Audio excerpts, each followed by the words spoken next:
They're considered American heroes, but they're also American taxpayers, and that's rubbing a lot of people the wrong way. There's a bill in Congress right now to drop one requirement of Olympic medal winners. We bring in Amber Phillips, a reporter for The Fix at the Washington Post. Amber, in some cases, American athletes are taxed a lot after they win medals. Yeah, and that a lot number has been up for debate. You have conservative who support tax reform saying it's up to $9,000. You have some accountants who say, oh, I could get it down to a couple $100. But, the point is that, as soon as you win an Olympic medal, if you're a U.S. athlete, you get cash for winning it from our nonprofit U.S. Olympic Committee, up to $25,000. And you have to pay taxes on that because the idea is it's income, just like you're in my paycheck. And it's not just, as you say, it's not just the medals themselves, because the medals themselves, when you break them down, there's not much gold, silver, bronze in those medals, and they're really not worth much.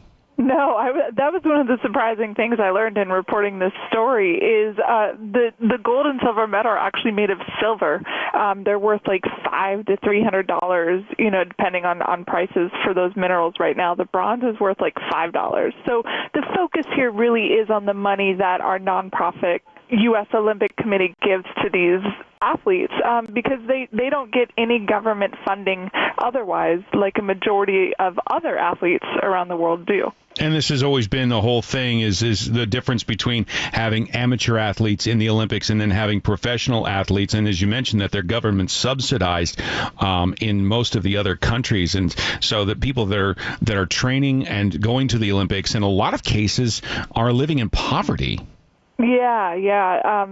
The Washington Post, right before the Olympics got underway, did a report, breaking down the U.S. Olympic Committee's finances and showed that the people who are running this nonprofit are earning a lot of money, but very, very few percentage of those dollars actually trickles down to the actual athletes. So I think that, combined with the fact that we are having incredible success at the Rio Olympics, we on Friday won our 1,000th gold medal ever in the Summer Games, allows lawmakers here in Washington to make a compelling case that these Olympic athletes should get a break and they shouldn't have to be taxed. And I see Congress moving forward on a bill in September that has a pretty good chance of becoming law. This has been an issue since the Olympiad returned in the 1890s, that Olympic medalists were going to win some kind of prize and that there's possibly going to be money involved.